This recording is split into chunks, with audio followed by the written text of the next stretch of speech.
So at this station, I just wanted to highlight that the kids built it a little bit different than some of the ways that I've shown on our website.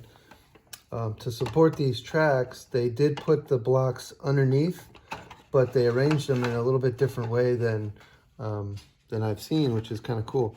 So they put the 2x4, they put 2x4s underneath both the connectors to support the track on. And then, because that would, if these weren't here on the side, it would be a bit unstable.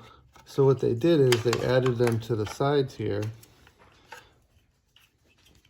so that there are basically side lateral supports.